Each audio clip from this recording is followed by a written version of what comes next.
That it's so important to us. We are a self-policing profession, and lawyers are supposed to police each other, and sometimes we don't do a good enough job, and obviously that job was done extremely well by Creighton Wooders and Alan Wilson and his staff. The federal government did their job, but I think today you saw a very robust presentation by the state and by the victims. And you know, I'm not sitting here gloating that, you know, that Corey got 20 years.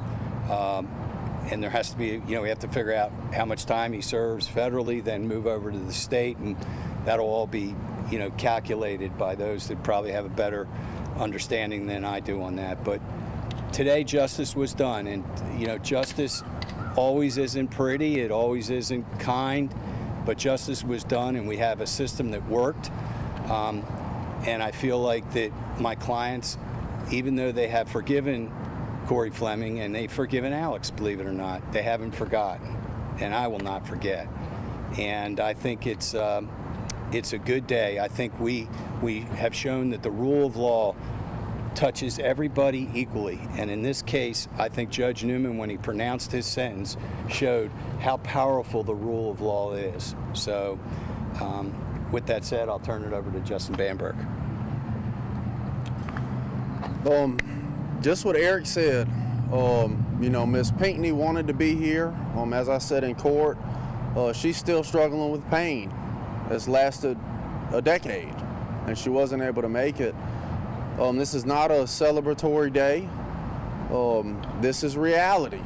And the reality is that if you are a lawyer in the state of South Carolina, if you never knew before, you know now, do not steal your client's money. Do not assist another lawyer in stealing your client's money. The trust, the betrayal of trust, that is what got him 20 years. It's not failing a duty. It's bigger than that. And there are a lot of heartbroken people.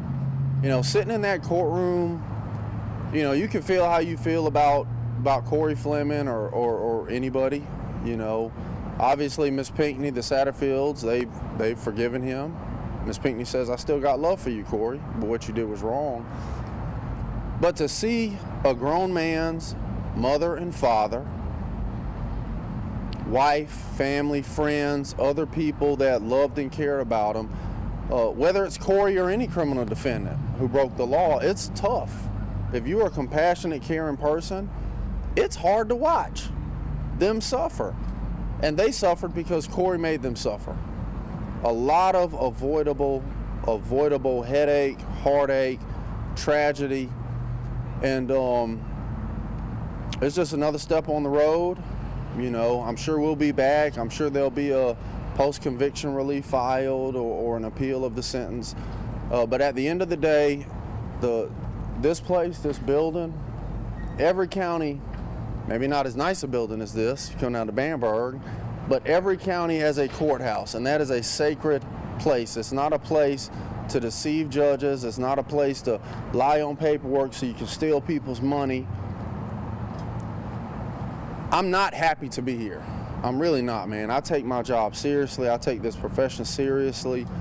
And there is nothing exciting. There is no joy that I get or Eric gets or any attorney gets from having to be here because someone who used to be a part of our profession did not just one thing, you know, can't pay my mortgage, let me take, it wasn't one thing, it's 10 years, over a decade, man. It's sad. And I hope that we as a state can move on past this. We still got to finish dealing with Alec. We got to finish dealing with Russell Lafitte. Sure. But I hope that we never, ever, ever find ourselves, not in my lifetime or my niece's lifetime, that we ever find ourselves here again, Eric, dealing with a lawyer doing the things that Corey and Alec have done. No question about it. You know, I think we have a great debt of gratitude to Alan Wilson, Creighton Wooders, and the staff of the Attorney General of South Carolina. What you have seen is the state is not going to bow to the federal government. The state brings their own charges, and the state saw these charges through fruition.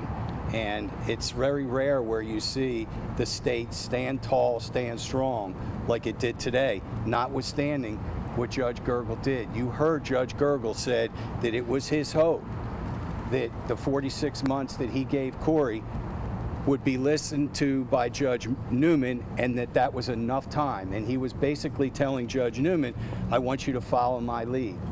And you heard Judge Newman say, I didn't even read Judge Gergel's transcript. This is my courtroom. This is my courthouse.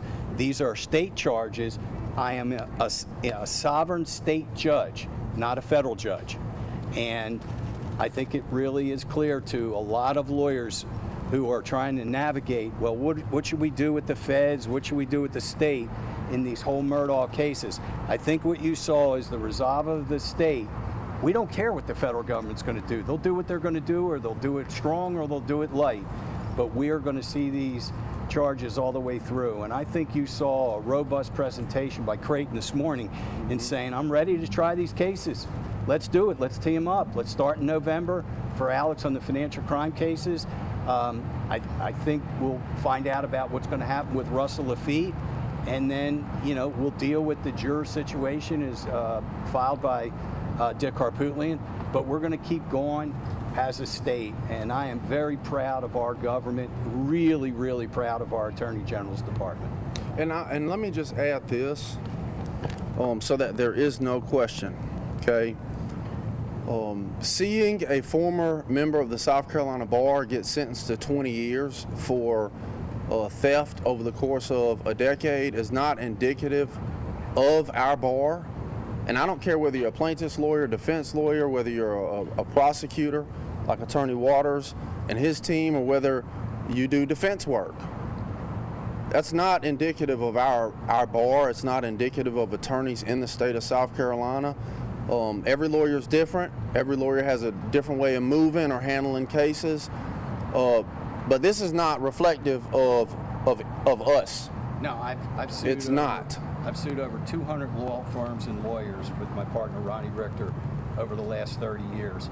And like I said today, we have never seen anything like this. Sometimes it's a little bit of nibbling into the cookie jar, but never have we ever seen somebody take the entirety of settlements for people at their worst and most vulnerable time like Mrs. P was, and 7 years later dip again into her money that should have been hers. So is it a 1 or 2 off? I certainly hope so.